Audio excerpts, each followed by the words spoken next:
Phil needs some help carrying his packet in. He's in the parking lot. Heavy.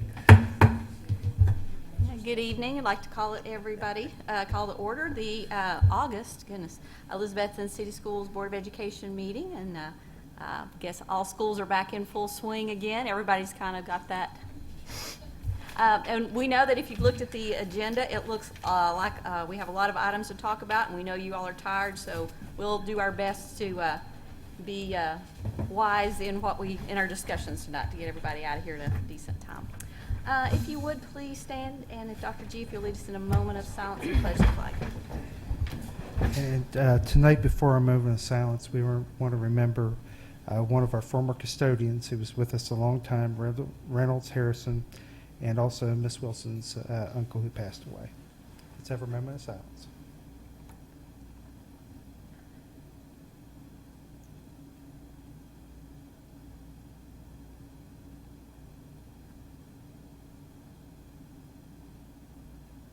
Thank you. Attention, salute, pledge. I pledge allegiance to the flag of the United States of America and to the republic for which it stands, one nation, under God, indivisible, with liberty and justice for all.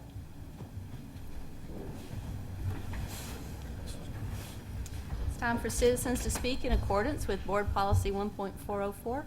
Anyone wishing to address the board, please come forward and state your name and your address. Seeing no one, it's time to move on.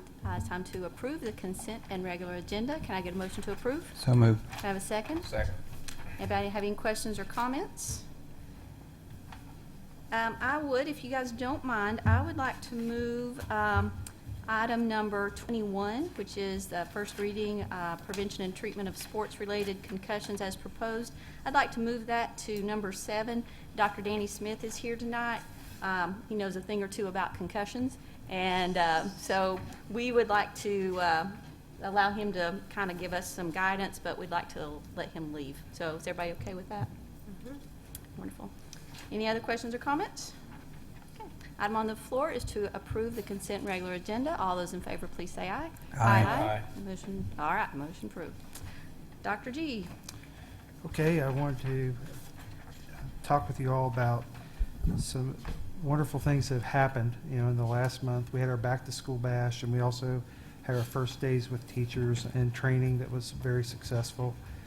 We had a great start to school, and I've received many thank you notes from teachers for the time to work in their classrooms and training and administrative time. So it was something that was important to them that we'll try to look forward and do in the future. We're working on a new volunteerism program for the city schools. We would love for, we're calling out to all, I'm calling it G squared, grandpas and grannies.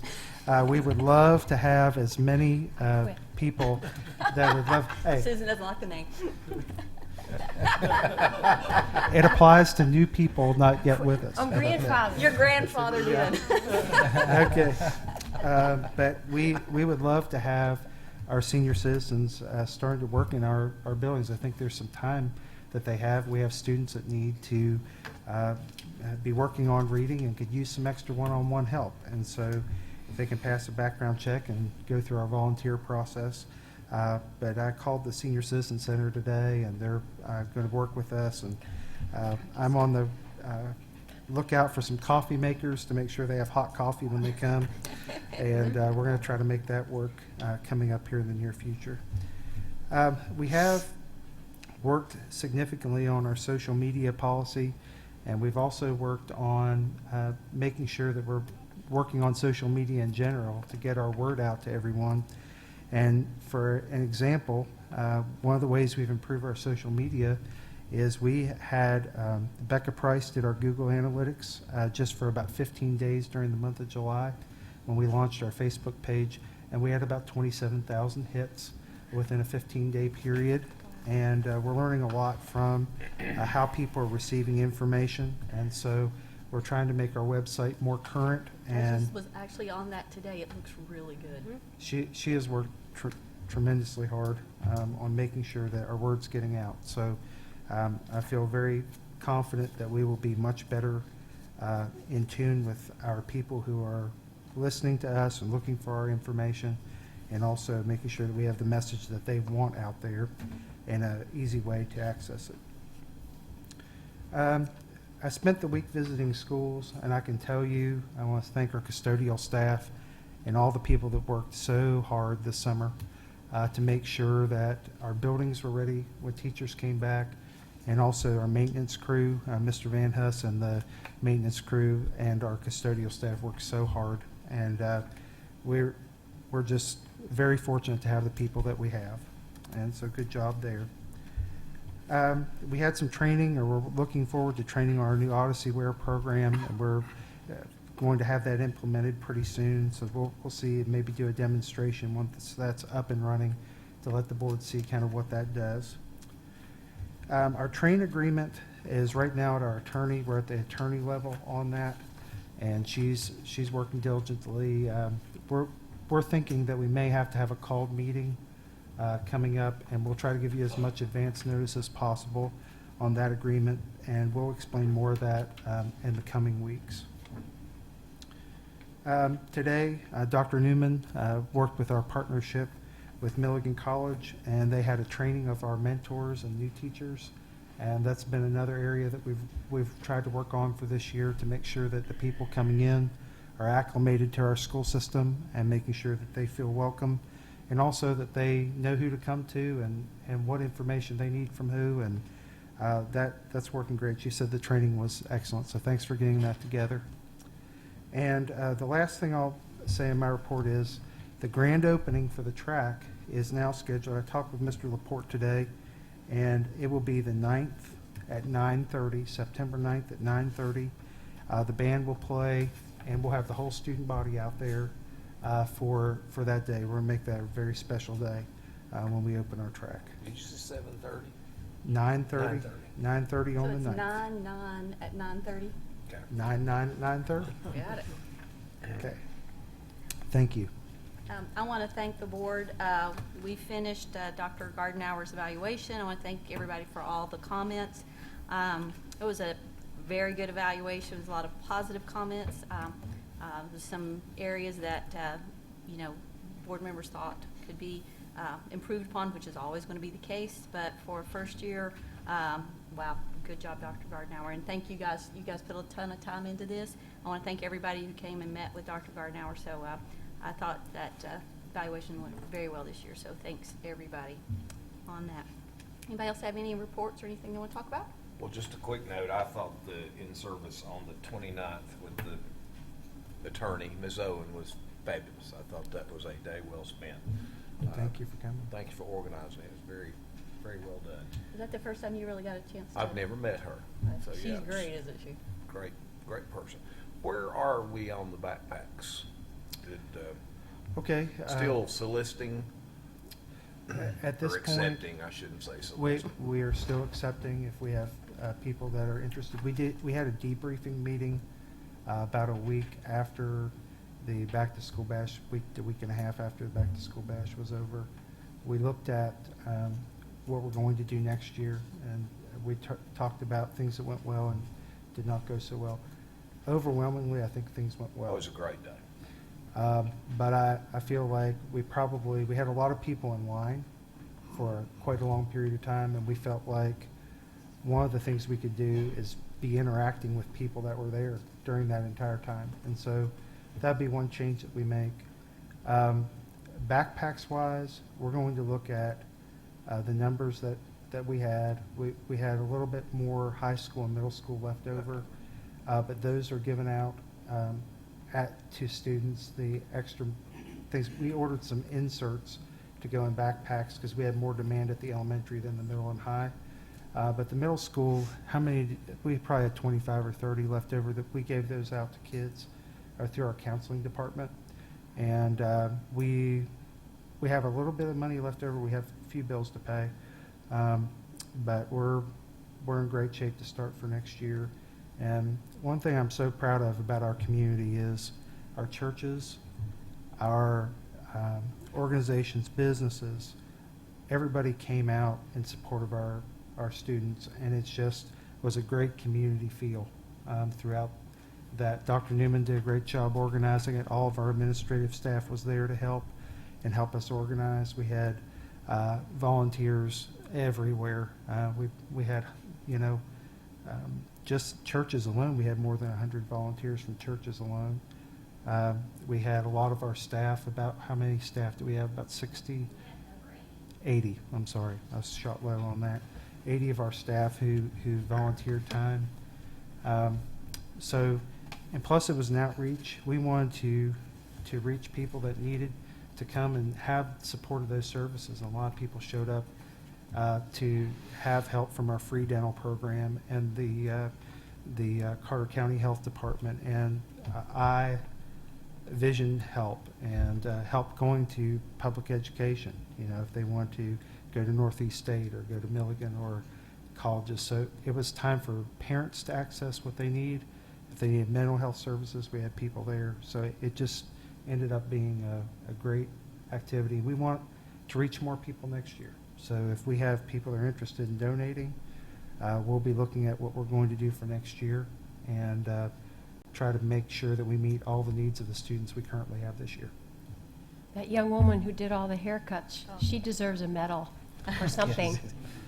Oh my She did. gosh. But we had a couple more. I think we'll have more people show up and do that. But she said that she cut 25 students' hair, but we think it was much more than that. Bet it was more. We estimate maybe 40. Wow.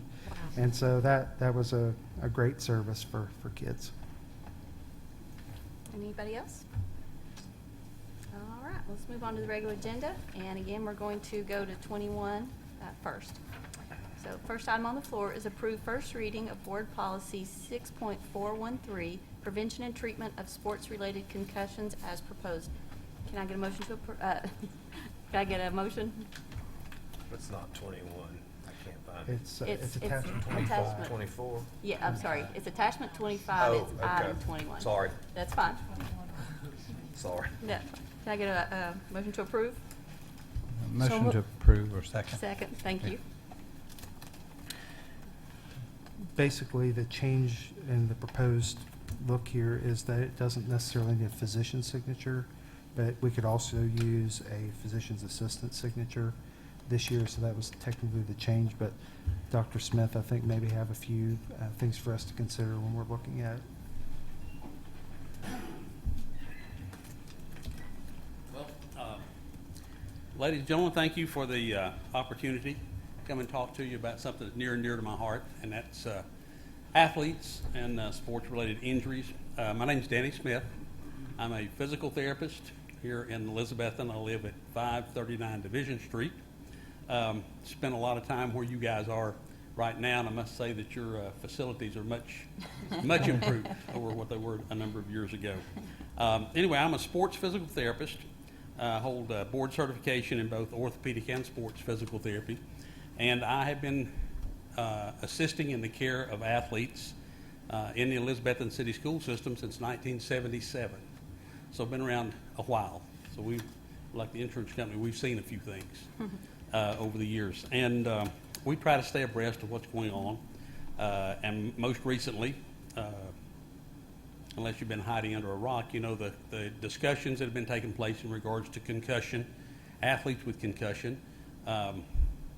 We get a chance to travel all over the country and talk about the concussion management program that we have here in the Elizabethton City Schools. And the administrative staff, the teachers, the nursing staff are all to be complimented, because it takes all of us to care properly for these athletes. So I read with interest this 6.413 policy that is forthcoming, and it's had a couple of things there on line 17. It has a reference to an online course that the coaches should complete. My opinion is that our coaches receive better educational programming by being face-to-face with a presenter who is a healthcare provider knowledgeable of concussions. Gives a chance for the coaches to interact with one another, coaches to interact with the speaker, and they get a full 2-hour presentation in regards to not only prevention and treatment, but the most important thing for the coaches is recognition of the mechanism of injury, also recognition of signs and symptoms of concussion. I think they all are pretty well understanding that any athlete that shows signs or symptoms of a concussion should be removed from practice or competition and not be allowed to return on the same day. This is also state law that was signed into effect by the governor January the 1st, 2014. That law went into effect.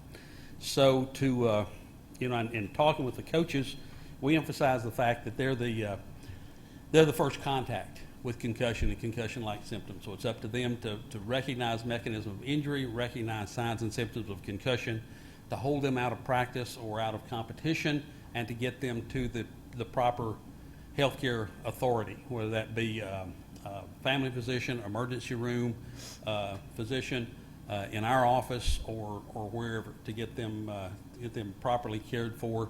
And we firmly believe that rehabilitation starts at the time of injury.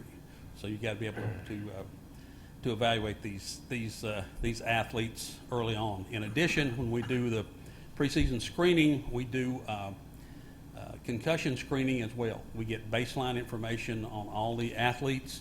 So if they show up in our office, we can administer the same type of test and see where they stand with their preseason as such evaluations, to see if they're along the same lines or if they're decreased, and we test them on a regular basis after that to see if they're improving or if they're not improving.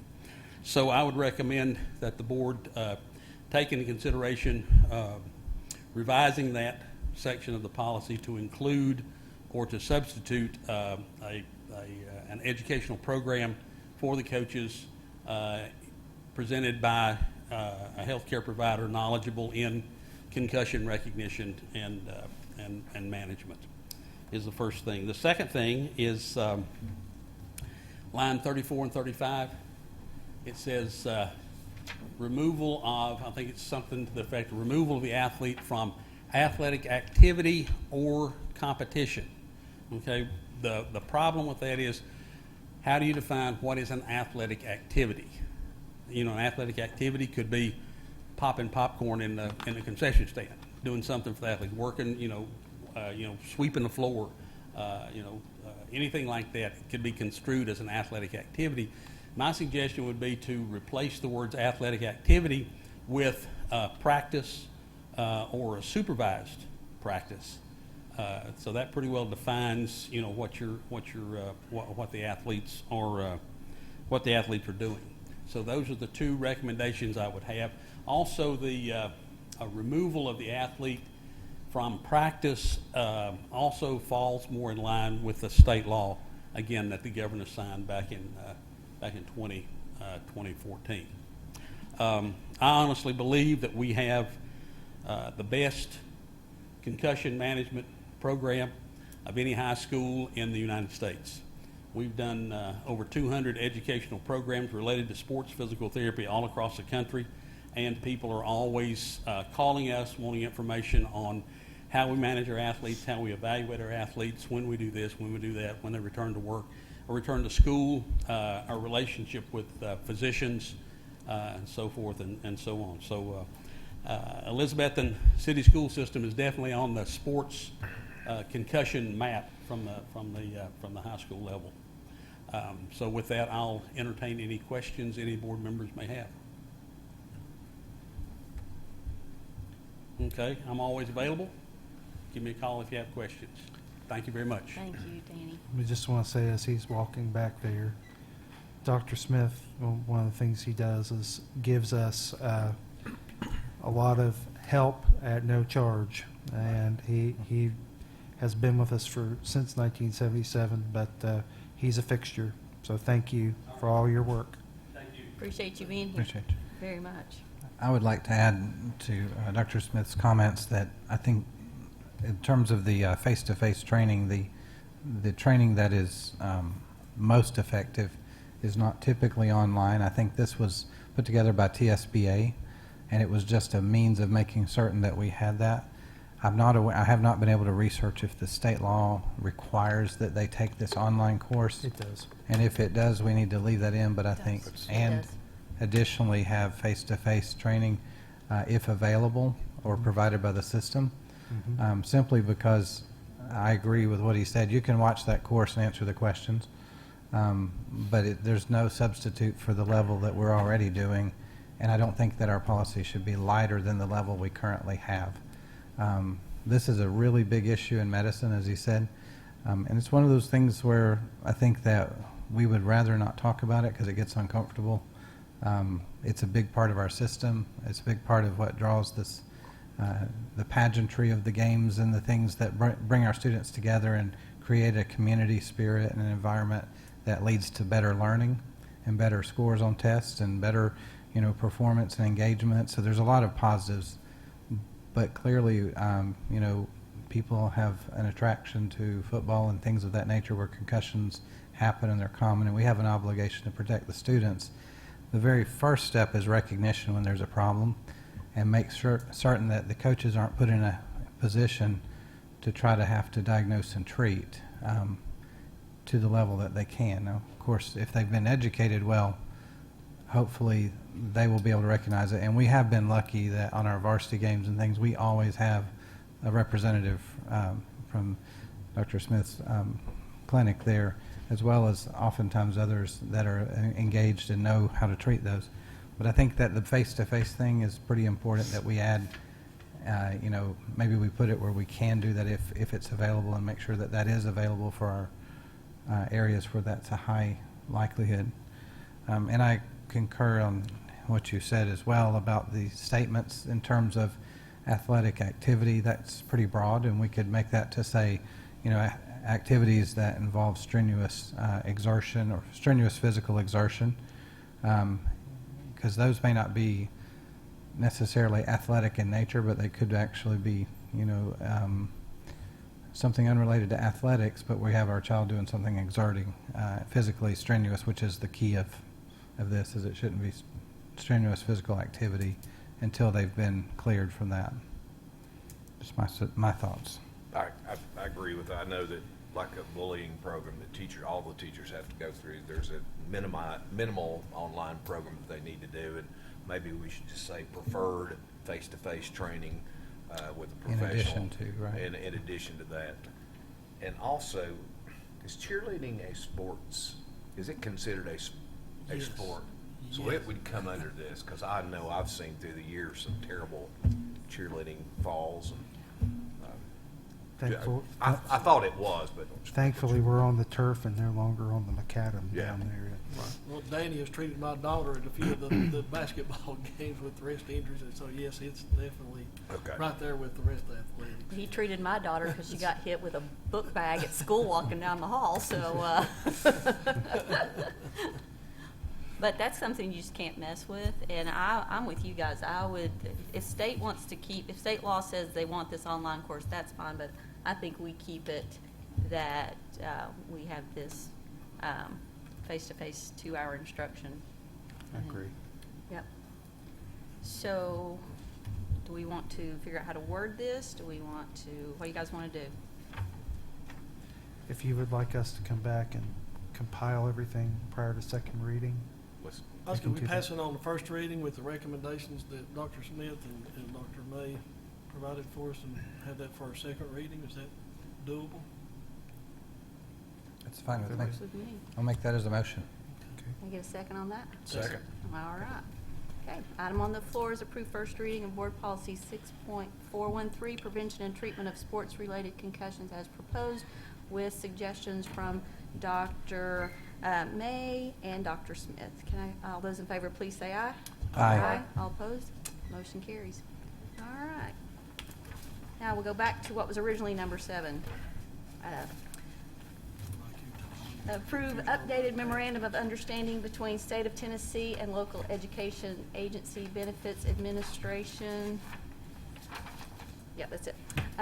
Can I get a motion to approve? So moved. Can I get a second? Second? Thank you. And that puts you back to attachment number 11. If you would like for me to paraphrase the 50-page document here, I'll do my best. This came about, this is something that we normally do, but it came about as a response to what has happened across the state. We no longer can use the gap insurance program that a lot of people are taking advantage of. Full indemnity plans that would cover everything to be compiled or in conjunction with the state, what was considered to be the quote limited plan, that's no longer allowed. And we all know the reasons for that. People were utilizing the state limited plan beyond where the actuarial tables were for what it was supposed to produce, and they were having a hard time affording that. So they've pulled back and put some regulations in place to make sure that we're following that guideline. So in essence, that's kind of where we are. We have budgeted for that during this year's budget process, and we made sure that we were going to be able to meet our obligations, even with the gap insurance not being a part of our overall offerings for employees. And so we feel confident we'll be able to meet for this year anyway. Do you have any questions or comments? No, I had quite a few questions, but Dr. Gardner and I talked about it ahead of time. So, Thank you. Fantastic. Thank for you. those. Anybody else? Item on the floor is to approve updated memorandum of understanding between State of Tennessee and local education agency benefits administration. All those in favor, please say aye. Aye. All opposed? Motion carries. Next item, approve revised signature changes to accounts on file with federal ID number 6207300716 at Citizens Bank, Elizabethton, Tennessee 37643. Can I get a motion to approve? So moved. Have a second? second. Thank you. We would just like to welcome all the new people that are going to be working in these positions and have full confidence that they'll help us keep our books straight. Ms. Wilson does a fantastic job, as well as our school level personnel. So it's allowing them to sign documents they need to. Okay. Questions or comments on that? Item on the floor, approve revised signature changes to accounts on file with federal ID number 6207300716 at Citizens Bank, Elizabethton, Tennessee 37643. All those in favor, please say aye. Aye. All opposed? Motion carries. Next item, approve the purchase of one 2016 Ford Transit 150 van from Ford of Murfreesboro at a cost not to exceed $28,000. This vendor is approved on the state contract pricing list. Can I get a motion to approve? So moved. Can I get a second? Second.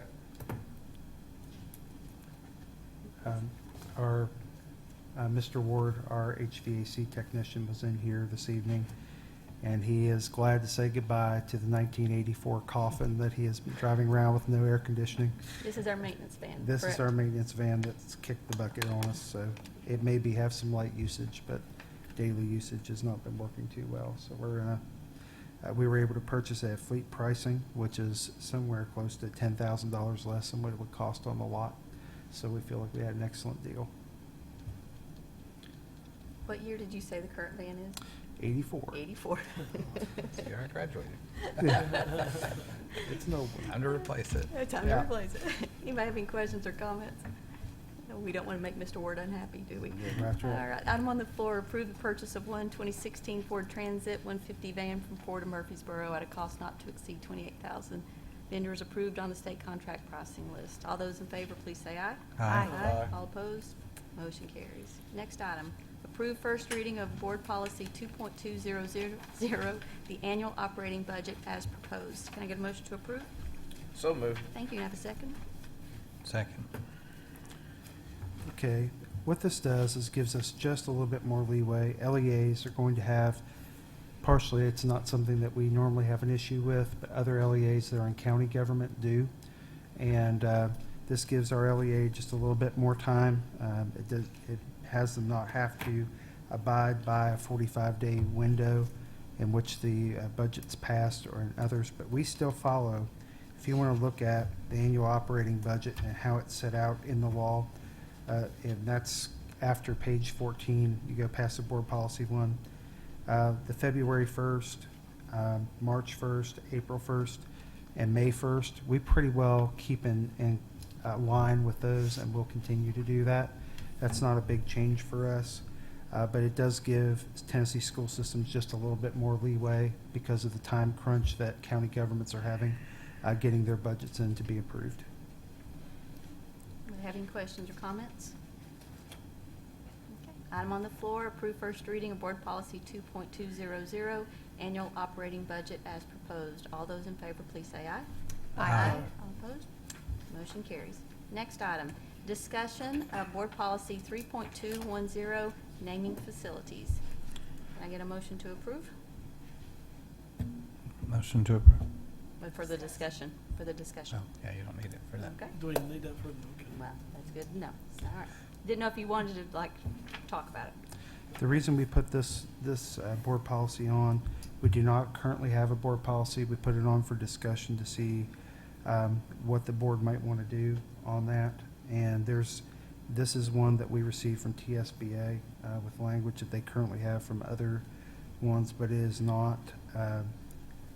Certainly, you can really put anything and make the policy what you want it to be. So we're looking for some direction on this one.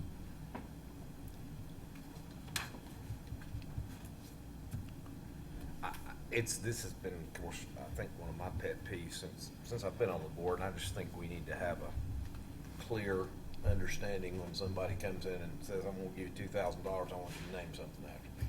I think we just need to have something that's clear in policy for down the road. And I'm certainly comfortable with this. You know, I don't know if we want to tweak it tonight or just take it home and think through it and come back with a recommendation. Well, I agree we need some guidelines, but, you know, I really feel like it needs to be at the sitting board's discretion when something does come available or facilities up for naming, you know. Don't want to do anything to tie future board members or anything like that, but I think it's, you know, we need some guidelines, surely, but I still think it needs to be a lot of, at the flexibility for discretion of the sitting board at that time. So, and this does that, it just gives a few guidelines. It does give the sitting board a ton of discretion. Oh, yeah. And as long as it does that, I'm I'm with you there. Well, the future board members could easily change the policy, Exactly. just as we could. But I did some research on past policies. I've got, Catherine Armstrong was a big help. I've got 90, 99, 03, and 11. And two of them only state that schools shall not be named for living persons. I mean, the gist of it is I think what they felt was that we should just name them for people who are deceased. Was that To schools avoid- or? Schools, Was it not schools or facilities. just facilities? Did it say Schools. schools? Well, it was hard to decide. It was hard to figure that out. The first one said schools. To me, this one's clear. Yeah, this one says schools shall not be named for living persons. Then it moves down to 4, and it says a single building on campus with multiple buildings or a specific area may be named for a living person, provided he or she made an outstanding contribution to that school. So it gives us, any board, you know, a little bit of, it gives them a lot of discretion and flexibility to do it or not to do it. This is probably something whenever we kind of are ready, if we ever want to, I think this would be something that would be really good in a policy workshop where we could just talk about it and, you know, I think it needs more discussion. absolutely. I agree. too. Yep. I'm asking this not, are you all in agreement that until a policy is made, that we're not going to name anything? How does the board feel about that? I don't think, I mean, for me, I don't have a problem with looking at naming Right. something. Yeah. Okay. In the interest of, like, until such time as we have a policy, I think that our policy should be that the board will decide the names of any facilities, buildings, fields, you know, areas, whatever you want to call it, rather than have it be done just kind of haphazardly. Then the board can deliberate the naming and wish that we had a policy that gave us direction. But I really would like to see it added to our next workshop. Would you policy like for work. us then to come up with a proposal? Yeah. Okay. Yeah. This one's, it's reasonable. I'm not sure if we want as much strength towards the deceased part.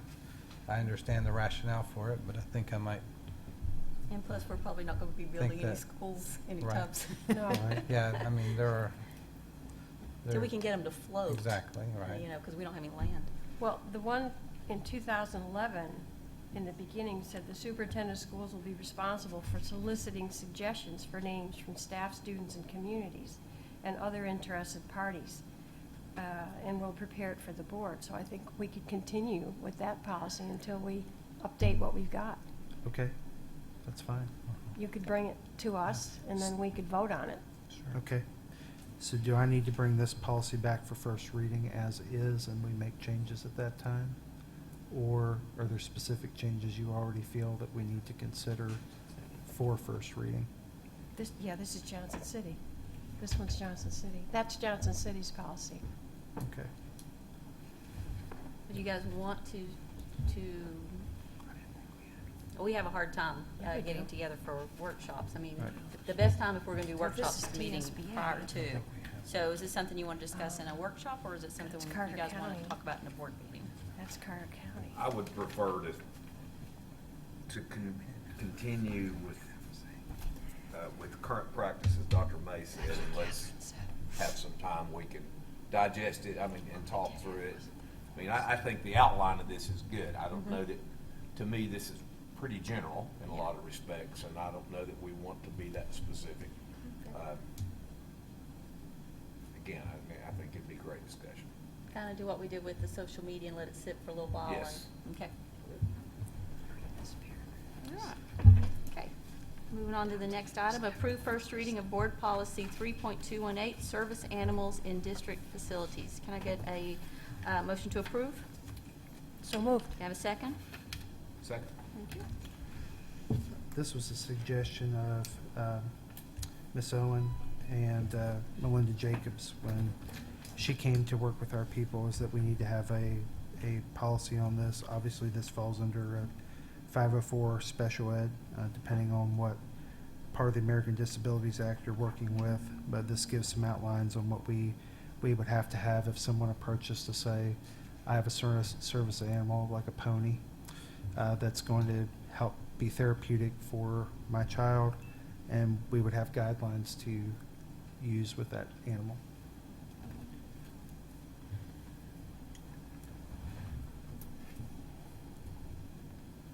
I think it's a good idea to have something in place.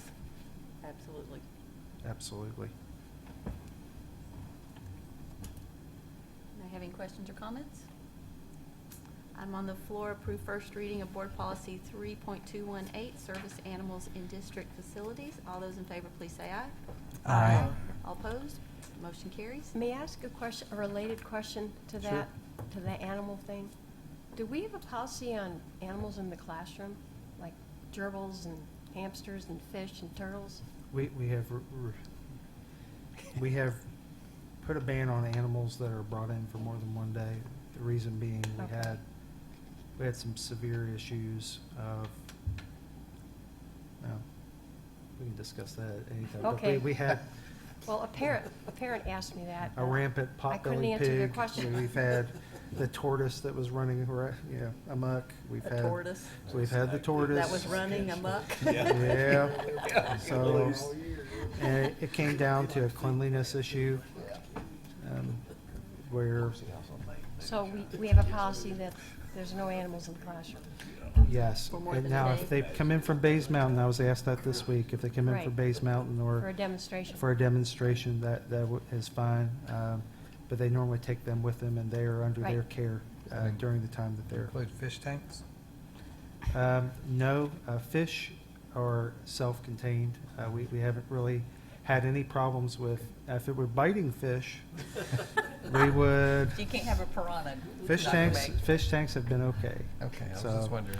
if Ms. Peters, this has been a procedure, not a policy. Yeah, it's Yes, procedure. it's been, we've had also an issue with a lot of personal pets coming and having accidents and things like that too. Them not being Did Mary cleaned up. bring her lamb again? Huh? Did Mary bring that little lamb again? Yes. Oh, Oh, I knew that was coming. Okay, here we go again. Next item is approved first reading of Board Policy 4.210, credit recovery as recommended. Can I get a motion to approve? So moved. Have a second? Second. Okay. This is a brand-new policy. The State Board has issued information on credit recovery, largely because there wasn't a whole lot of information out there to hold school systems accountable for what they were doing in credit recovery. And so this is their attempt to, as a first reading here, to attempt to put some guidelines in place. And we can tweak those over the years as we see fit, but this gives a baseline for everyone in the state of Tennessee to follow the same procedures and guidelines and now policy. Anybody have any questions or comments? Okay. Item on the floor, approve first reading of Board Policy 4.210, credit recovery as recommended. All those in favor, please say aye. Aye. All opposed? Motion carries. Next item, approve first reading of Board Policy 4.211, work-based learning program as recommended. Can I get a motion to approve? So moved. Have a second? Second. This is more procedural, just making sure that we have evaluation of the program. That's something that's high quality and good for students. A lot of these students that are in work-based learning are in our CTE programs, and they just want to make sure that those things are followed up on, and we're looking at our mentors to make sure it's something that's high quality for students. Instead of taking them out to the world of work early on a work release, it needs to be more like a mentorship program of what they do. So teachers are required to go to work-based learning training and then take care of that in their classroom with their programs. Anybody have questions or comments? There's a typo in line 4. Okay. WLB versus WBL. Thank you. We'll have to call TSBA.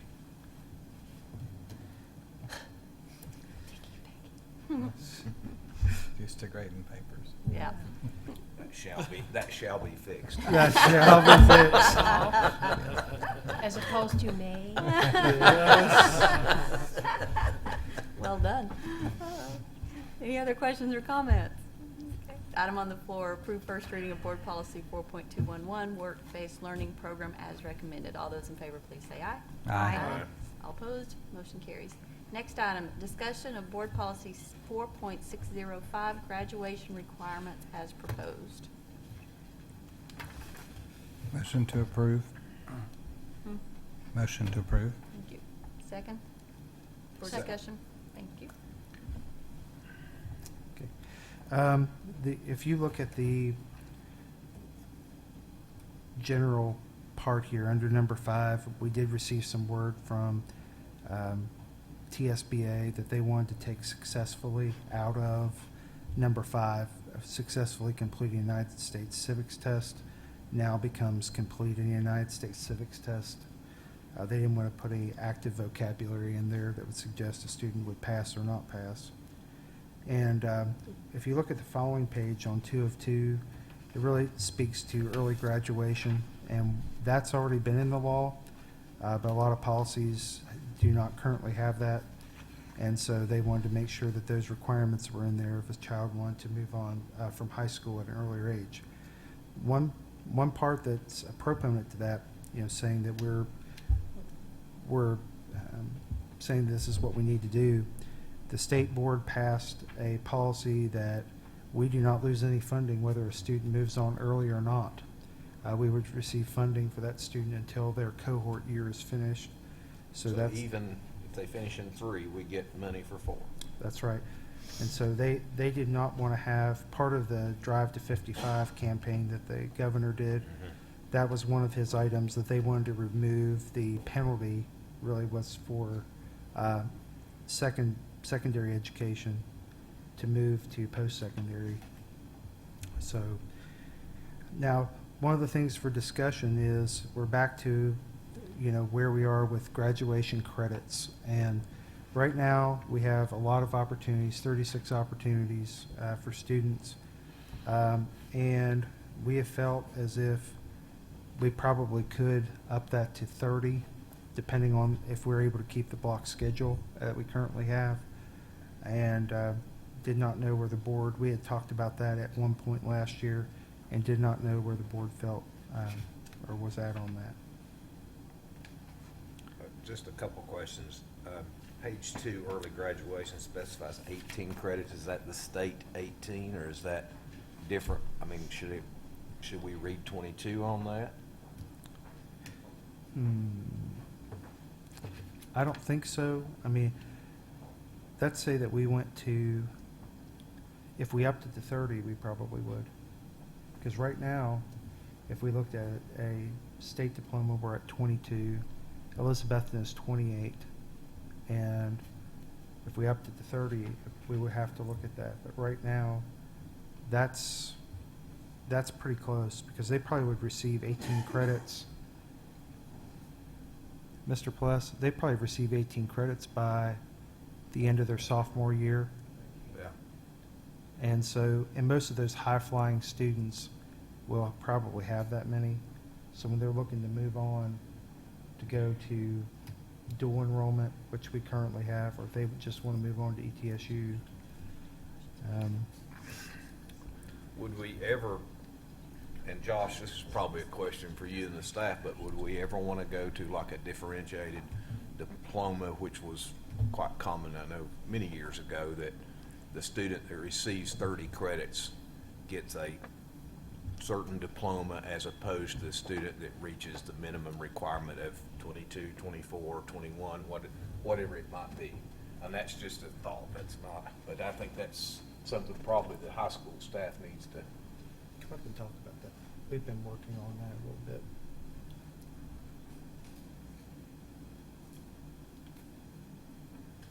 Something similar to that's actually already in effect. A student who earns the minimum 22 credits receives a state of Tennessee diploma versus 28 credits earns an Elizabethton high school diploma. So what was the wording again? 22 credits earns a state of Tennessee diploma. Okay. 28 credits Okay. earns an Elizabethton high school diploma. So that's already in effect to some extent. And the 18 credits will meet the state requirements? Is that what we're saying for early graduation? For early graduation, but one of the things, if you look at the policy as it's written, they have to tell us when they come in ninth grade, at the beginning of ninth grade, that they intend to be an early graduate. That way we know what track that they're going to be on by the time they get there. And they have to meet all these criteria, basically. So when we set their 4-year plan at the beginning of that, it's kind of, Babe Ruth pointing at the fence. I'm gonna be in college within 2 years and 3 years, depending on what that is. But that would be the same thing as a state diploma, not Elizabethton High School. Is that what we're comparing it to, sort of? Yeah, but if they're a 4.0 student and that type of thing, they're looking at saying, it's not that important to me maybe to get a high school diploma. I'm going to go and I'll do work, and it would be, we haven't faced that yet. We would look at it as a dual credit maybe. And Students, no student that I can think of right now that's done that, still committed even 3 years past the EA. right. They did jazz band, and they had a driver's ed after school, so they were able to, or they took an online course somewhere to meet all the requirements. So far, students who won't graduate early, they won't graduate with Elizabethton High School diploma, so they met the Elizabethton requirement. We don't have a lot of those, but we can cross the bridge if somebody wants to graduate early, 18 or 22. It's still very rigorous based on other things that they. I think if they were able to handle college work and could prove to us they did in that 2 years, but they really enroll as an ETSU student Right. at that point, and they become, I can see it being slippery if they had a hard time in college or were not able to afford it, or, we would have to kind of consider that. when we're looking at it. I have a little question here on my packet that was electronic. Has a policy that's already in effect from 2012. And then I don't think that's in their packets. But it talks about having 20, it says before graduation on that line 28 of that one that's currently enforced from 2/21/12, it says, before graduation, every student shall achieve specified units of credit, minimum 22 Carnegie units for 2008, 24 for 2009, 26 for 2010. Is that in this new one, or is this? That's going to clean this up. What you're quoting We're wanting and to get it. referring, looking at is what we currently have. Right. The one The that one that's doesn't have a proposed. date on it is what the state Right. is recommending and has Okay, so given this- that information to TSBA. Well, yeah, and so my concern on that is, this one talks about optional, our current one, a capstone project, capstone experience, and it's something that's been an area I feel like we need to require as community service. Most schools are doing that, and it allows some other things like work-based learning, an internship or externship, a senior project, or a service learning. But I feel strongly that some level of community service, starting in their freshman year and prorated throughout the number of years they're at our facility, must be a part of graduation. If we're going to build a community, spirit and teach these children how to work in groups, I think they need that in there. It's added under graduation activities. Yeah, Seems like it's a recognizing it. requirement to me.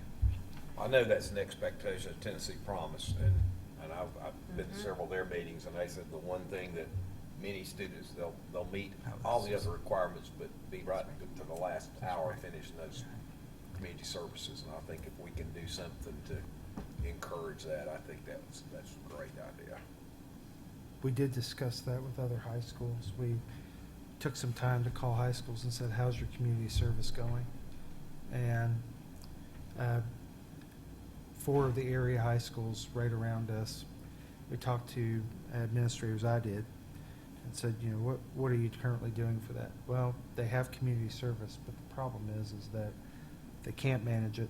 Yeah, Who manages it, and what it was actually, but my thing is, I think that that's an important component too.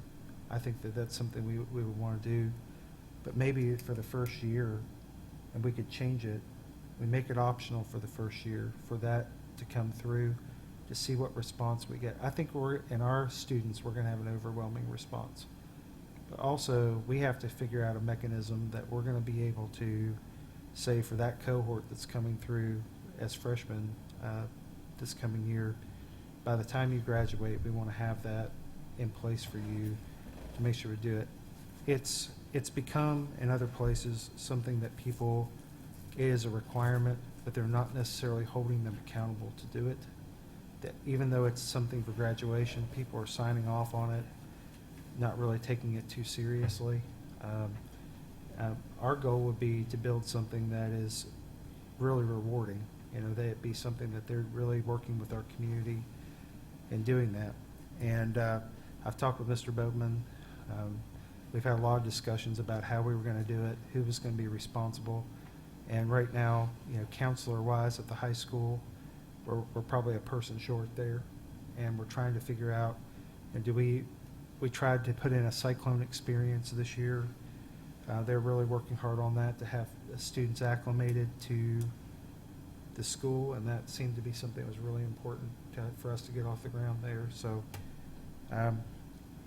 Also, if you'll look at the next policy, jumping ahead, Dr. May, Dr. Gardner and the administrative staff had worked on the wording on the graduation activities.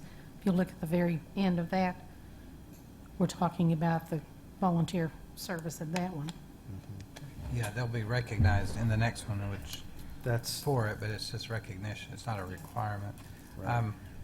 Yeah, that's just my personal thoughts are we need to find a way to make sure that the kids are growing up and learning to serve and not just, not just go through and get the credits. But that's just my own thought. It's a great thought. We just have to figure out a way to track it. Right. I can see the administration side of how do you administer it and how do you make it not just somebody sign my form. Exactly. And so I do understand that component, but not having a requirement at all sets the bar.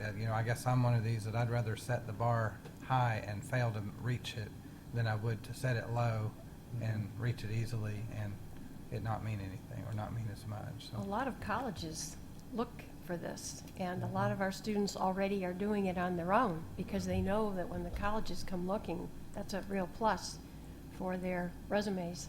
Well, you know, like when we're at the top 10% banquets and they're reading off their That's what I kind of was the just thinking resumes, about. yeah, and they're just saying, I've done this, I've done that. Your highest performing students are involved and plugged in, and I think that if we don't make it an expectation, if we don't set the expectation, then the students will only do it if they're self-motivated because there's no expectation.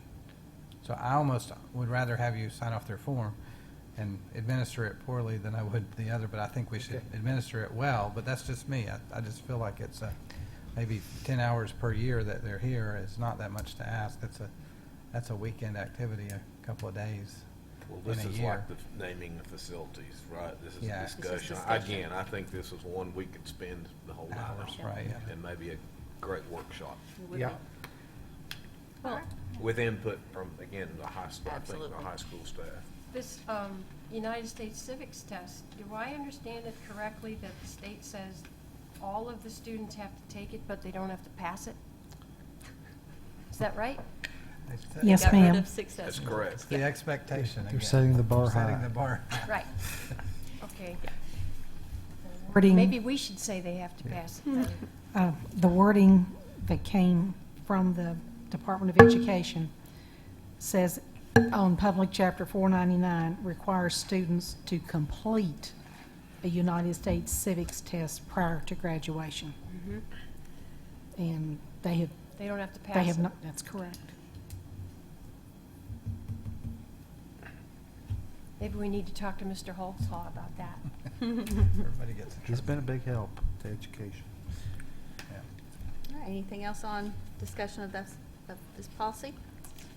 All right, let's move on.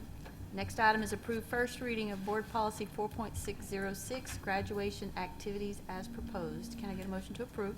So moved. Can I have a second? Second. Thank you. When we look at voluntarily complete, I think that we talked about that just a few minutes ago. So is it the will of the board that we change that to complete 10 hours? And these would be students that would be recognized. At graduation? Or we graduation. just revise that, Dr. May? I'm okay with it saying voluntarily complete because I don't know that we've changed anything on the other right now. It still reads the Okay. way it did. And when we bring it back for policy workshop, we can, if we decide to add that. But I mean, at least we're acknowledging in the new policy here that they did complete 10 hours. It'd be a good way to get it started. Yeah, if nothing else, it gets it started, at least gives recognition to those. Anybody else have any questions or comments? All right, item on the floor, approve first reading of Board Policy 4.606, graduation activities as proposed. All those in favor, please say aye. Aye. All opposed? Motion carries. Next item, approve first reading of Board Policy 5.301, emergency and legal leave as recommended. Can I get a motion to approve? So moved. Thank you. Can I have a second? Second. This was just a cleanup. They had TCA 1615-708. Really, there's really no change really to the policy other than they cleaned it up and made it a lot shorter than the old policy we had. But it really says the exact same thing that we had last time. Just had a little brevity. Yes. Praise the Lord for that. Anybody have any questions or comments? Item on the floor, approve first reading of Board Policy 5.301, emergency and legal leave as recommended. All those in favor, please say aye. Aye. All opposed? Motion carries. Next item is discussion of Board Policy 6.3071, student alcohol and drug testing as proposed. Since this is a discussion, I want to ask for a motion, so we can discuss. We have not had policy, it has come up in prior years. We have not had a policy on random alcohol and drug testing in the city school system. We put this in here as a discussion because we weren't sure how the current board felt, but thought that at least the board could address it. I think this would be a great workshop topic.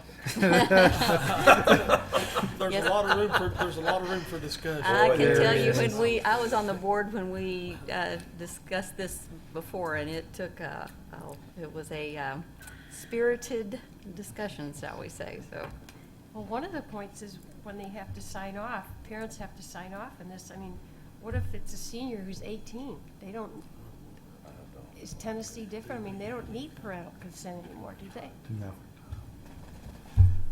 It's not 21, it's 18. Right? Well, there's so many things I'm thinking of I could say. Okay.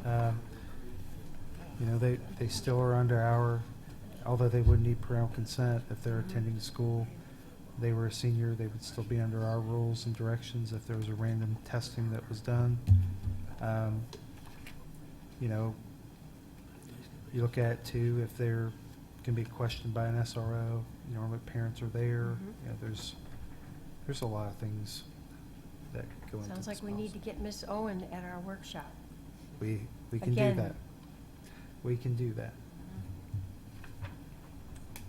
Any more discussion other than we'd like to, if we're going to talk about this, we'll do it in a workshop first? All right, let's move on. Next item, approve first reading of Board Policy 6.313, Discipline Procedures as proposed. Can I get a motion to approve? So moved. Can I have a second? Second. Thank you. Really, the only change in this one from what we currently have, if you go to page 3 of 4, use, possession, sale, and distribution of tobacco, drugs, and alcohol is the change. Let me go one more. Make sure that is the only change that we have. Did you say it added tobacco? Was that what it was? Yes. Does this include Vapor? vaping with, there's vapes with and without alcohol, or without nicotine? Didn't we add that to something? We Didn't did at add one electronic time. cigarettes? Mhm. We did. We did, I was just trying to be consistent. Maybe it was our tobacco policy by itself. I think we have a tobacco policy, do we not? Yes. And I think we added vaping to that when we, did. I think we probably did should that. add vaping to this and leave it general.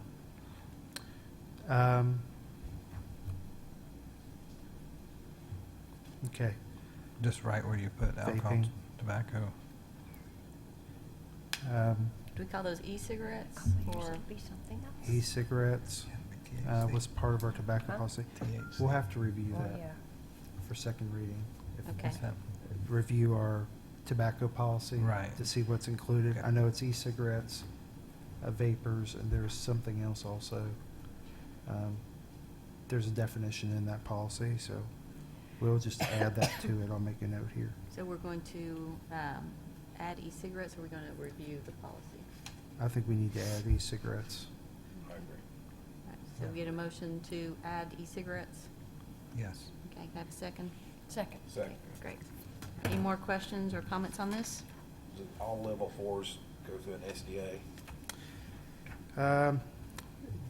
Depends on how we receive them. Sometimes if they're a level 4 offender, they may not even come on our campus. So if they're a level 4 and they're in DCS custody, depends on their custody Oh, okay, I see. situation, and I because see. they may remove them, That makes sense. and or if they're currently coming to us as a student, we wouldn't necessarily Makes have to sense. take them. The level 4 students go to the alternative school then, is that right? Some would, Mhm. some would, depending on what their suspension or expulsion had been prior to coming to us. Mm-hmm. They would, they may not come to school at all. That's at director's discretion. Okay, and that's line 5 on page 3, correct? Mhm. Okay. Any other comments or questions? All right. Item on the floor, approve first reading of Board Policy 6.313, discipline procedures as proposed, with addition of adding e-cigarettes to line 5 on page 3. All those in favor, please say aye. Aye. I'm sorry, I gave you the wrong policy number. It's 6.3071, student alcohol and drug testing. Nope, I gave you the right one. Golly. Yeah, that, I was right the that's first the time. right one. They're right the first time. All those in favor, please say aye. Aye. Aye. All opposed? I need to get a better system in place here. Next item, approve first reading of Board Policy 6.409, child abuse and neglect as recommended. Can I get a motion to approve? So moved. Can I have a second? Second. Thank you. Hold on here. Oh, that's where we're skipping over. Yeah. Yep. Here, can I? So you're going over to, no, that's before that one. But I'm with you. I thought the homeless, Where is that? the homeless students was after. 20 per, child abuse and neglect, or discipline procedures. We've done discipline procedures. Attachment 24. Yeah, attachment 24. But it says sports injuries, so let's go and see if it's, Yeah, I think it's what I have. okay, that was not on there.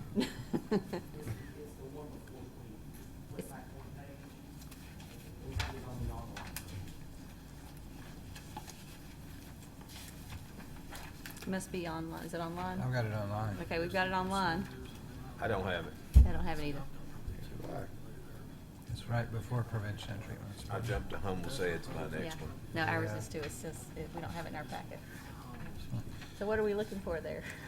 Okay, we are, You don't have it, do you? Okay, so ours is the same. I mean, you struggle as it is. Hmm? You make it hard. It's not in ours. trouble enough It's as just it on- is, it's on Claire. the- We struggle We as it can't is. count past think four. All these are things, I've had a blowout here.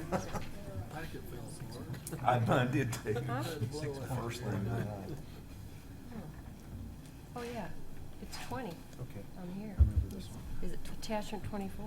Yeah. Do you need it? Thank you.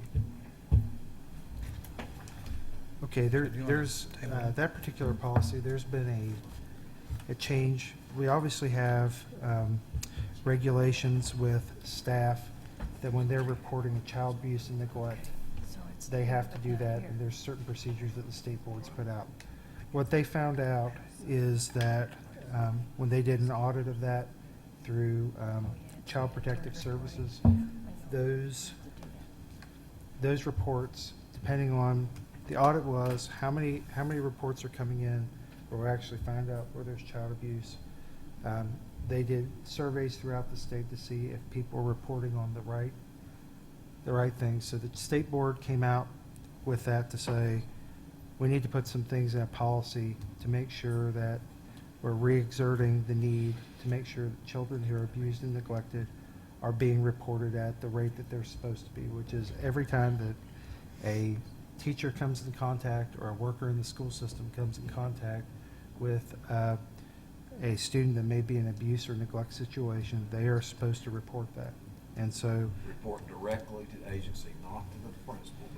they're to report directly to the agency. So this also sets in motion for the first time, this is what you should do. These are the things you're supposed to report. This is the reporting procedure. This is the information you're supposed to have when you call and file a report. And so that's what this policy puts in there. So it talks about what school administrators are supposed to do when they investigate that procedure once it's reported. Because the liability limit, when it's reported to, let's say that a teacher finds there's a neglectful situation, they're to report it to someone else within the building, and then that's their responsibility to investigate the situation to make sure that once the report's made, that they still follow up with that. So it's just putting procedures in place that'll better help kids. If they wanted to read it, they're welcome to. If they want to look at it, I think it's only great a that there's some one-page. It's only a procedures in place. one-page Oh, you got it. policy. The one thing is, I think it's all, if you look at the footnotes, they're all referencing state law, and it's just to clean up. Yeah. It's really housekeeping, that we're already required to do all these things. We are. I don't know if we want to vote on this one since they don't have it, or if we want to just, If it's a housekeeping, Yeah. I'm fine with Did it. we make a motion? we did. Yes. Good. Anybody have any more questions or comments? Approve first reading of Board Policy 6.409, Child Abuse and Neglect as recommended. All those in favor, please say aye. Aye. All opposed, motion carries. Skipping down, and then we move down to 22, because we've already done the prevention of sports-related concussions. Approve first reading of Board Policy 6.503, Homeless Students as recommended. Can I get a motion to approve? So moved. Have a second? Second? Thank you. This is just a cleanup for McKinney-Bento, making sure that we have a current policy on that. So there's a few things. This will mirror what's going to happen when ESSA is, they feel, when ESSA is in place. This will help. What is ESSA? Every Student Succeeds Act, it takes place of NCLB. Gotcha. We need a couple more acronyms. We do. Yeah.